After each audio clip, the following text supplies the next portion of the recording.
আমরা এবার যে প্রসেসটা দেখব অটোমেটিক প্রসেস, সেটার নাম হচ্ছে batch processing.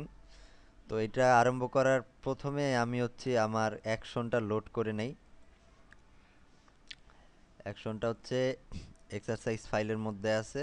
Exercise file chapter 11 মাই resizing action dot ATN. Load করলে পরে এটা লোড হয়ে যাবে। তারপরে আমরা যাব ফাইল অটোমেটিক ব্যাচের মধ্যে, এবং এখানে সেট হচ্ছে আমাদের রিসাইজিং অ্যাকশন। অ্যাকশনের নাম ঠিক আছে, অ্যাকশনের ফোল্ডার ঠিক আছে,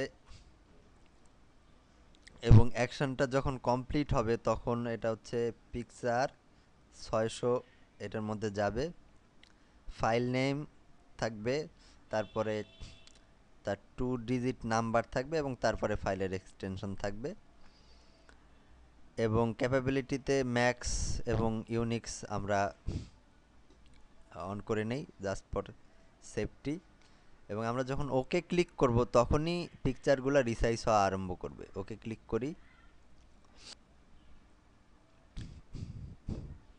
সমস্ত পিকচারগুলো রিসাইজ হয়ে গেছে। এবার আমরা দেখি পিকচারগুলো কিভাবে রিসাইজ হইলো। এবার হচ্ছে 600x600 পিকচারের মধ্যে ইমেজগুলা, আর এইটা হচ্ছে অরিজিনাল ইমেজটা।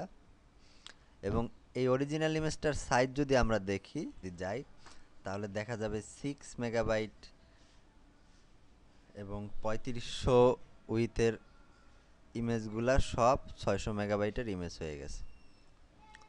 এবার আমরা দ্রুত আমাদের যত ইচ্ছে ইমেজ সেইটাকে ব্যাচ প্রসেস কইরা ফেলাইতে পারি, এবং এর ফলে একটা প্রোডাকশনে যদি অনেকগুলো ইমেজ থাকে, একটা কমান্ডের মধ্যে সেগুলো সব রিসাইজ হয়ে যাবে। এবং এভাবে তোমরা অ্যাকশন ক্রিয়েট করে তোমাদের ইচ্ছা মতো ইমেজ রিসাইজ করে নিতে পারো। Thank you.